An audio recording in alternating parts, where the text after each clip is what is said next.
श्री सीतारामचंद्राभ्याम नमः। श्रीमद् वाल्मीकि रामायण बालकांड 39वां सर्ग। इंद्र के द्वारा राजा सगर के यज्ञ संबंधी अश्व का अपहरण।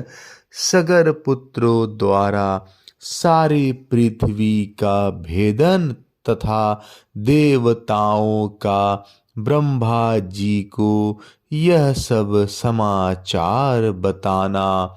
विश्वामित्र जी की कही हुई कथा सुनकर श्री रामचंद्र जी बड़े प्रसन्न हुए। उन्होंने कथा के अंत में अग्नितुल्य तेजस्वी विश्वामित्र मुनि से कहा, ब्राह्मण आपका कल्याण हो। मैं इस कथा को विस्तार के साथ सुनना चाहता हूँ। मेरे पूर्वज महाराज सगर ने किस प्रकार यज्ञ किया था, उनकी यह बात सुनकर विश्वामित्र जी को बड़ा कौतूहल हुआ। वे यह सोचकर कि मैं जो कुछ कहना चाहता हूँ उसी के लिए ये प्रश्न कर रहे हैं, जोर जोर से हंस पड़े।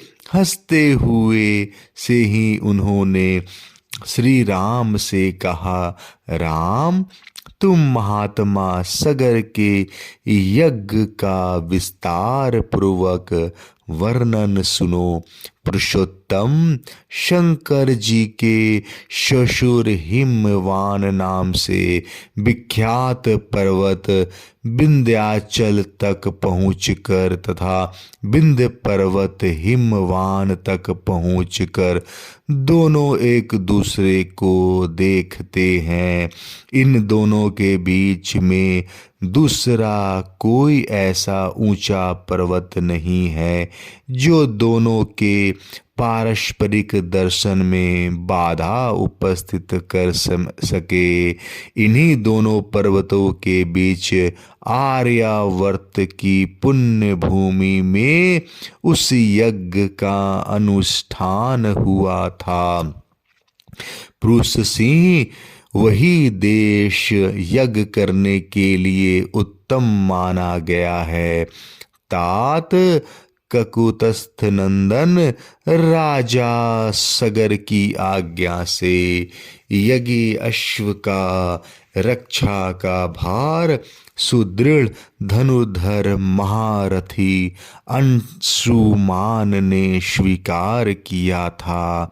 परंतु पर्व के दिन यज्ञ में लगे हुए राजा सगर के यज्ञ संबंधी घोड़े को इंद्र ने राक्षस का रूप धारण करके चुरा लिया। काकुतस्थ महामना सगर के उस अश्व का अपहरण होते समय ऋत्विजों ने यजमान सगर से कहा, ककुतस्थ नंदन, आज पर्व के दिन यदि कोई इस यज्ञ संबंधी अश्व को चुराकर बड़े बेग से लिए जा रहा है, आप चोर को मारिए और घोड़ा वापस लाइए, नहीं तो यज्ञ में विघ्न पड़ जाएगा और वह हम सब लोगों के लिए अमंगल का कारण होगा। राजन, आप ऐसा प्रयत्न कीजिए जिससे यह यज्ञ बिना किसी विघ्न बाधा के परिपूर्ण हो। उस यज्ञ सभा में बैठे हुए राजा सगर ने उपाध्यायों की बात सुनकर अपने 60,000 पुत्रों से कहा, पुरुष प्रवर पुत्रो, यह महान यज्ञ वेद मंत्रों से पवित्र अंतःकरण वाले महाभाग महात्माओं द्वारा संपादित हो रहा है। अतः यहाँ राक्षसों का पहुँच हो ऐसा मुझे नहीं दिखाई देता।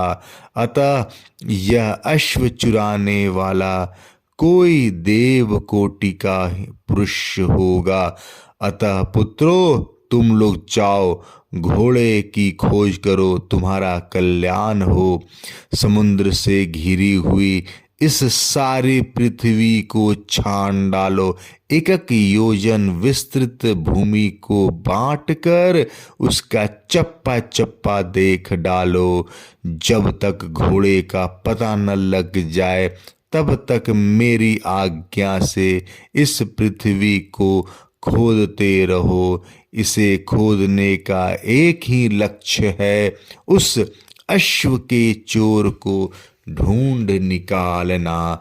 मैं यज्ञ की दीक्षा ले चुका हूँ, अतः स्वयं उसे ढूंढने के लिए नहीं जा सकता। इसलिए जब तक उस अश्व का दर्शन न हो तब तक मैं उपाध्यायों और पौत्र अंशुमान के साथ यहीं रहूंगा। श्री राम पिता के आदेश रूपी बंधन से बंधकर वे सभी महाबली राजकुमार मन ही मन हर्ष का अनुभव करते हुए भूतल पर विचरने लगे। सारी पृथ्वी का चक्कर लगाने के बाद भी उस अश्व को न देखकर उन महाबली पुरुषी राजपुत्रों ने प्रत्येक के हिस्से में एक एक योजन भूमि का बंटवारा करके अपनी भुजाओं द्वारा उसे खोदना आरंभ किया। उनकी उन भुजाओं का स्पर्श वज्र के स्पर्श की भांति दुस्सह था। रघुनंदन उस समय वज्रतुल्य शूलों और अत्यंत दारुण हलों द्वारा सब ओर से विदर्न की जाती हुई वसुधा आर्तनाद करने लगी। रघुवीर उन राजकुमारों द्वारा मारे जाते हुए नागों, असुरों, राक्षसों तथा दूसरे दूसरे प्राणियों का भयंकर आर्तनाद गूंजने लगा।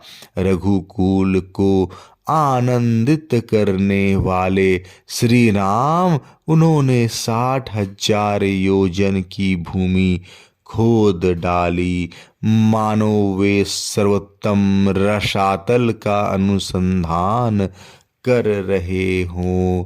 नृपश्रेष्ठ राम इस प्रकार पर्वतों से युक्त जम्बूद्वीप की भूमि खोदते हुए वे राजकुमार सब ओर चक्कर लगाने लगे। इसी समय गंधर्वों, असुरों और नागों सहित संपूर्ण देवता मन ही मन घबरा उठे और ब्रह्मा जी के पास गए। उनके मुख पर विषाद छा रहा था, वे भय से अत्यंत संत्रस्त हो गए थे। उन्होंने महात्मा ब्रह्मा जी को प्रसन्न करके इस प्रकार कहा, भगवन सगर के पुत्र इस सारी पृथ्वी को खोदे डालते हैं और बहुत से महात्माओं तथा जलचारी जीवों का वध कर रहे हैं। यह हमारे यज्ञ में विघ्न डालने वाले हैं। यह हमारा अश्व चुरा कर ले जाता है। ऐसा कहकर वे सगर के पुत्र समस्त प्राणियों की हिंसा कर रहे हैं। 39वां सर्ग समाप्त। जय श्री राम।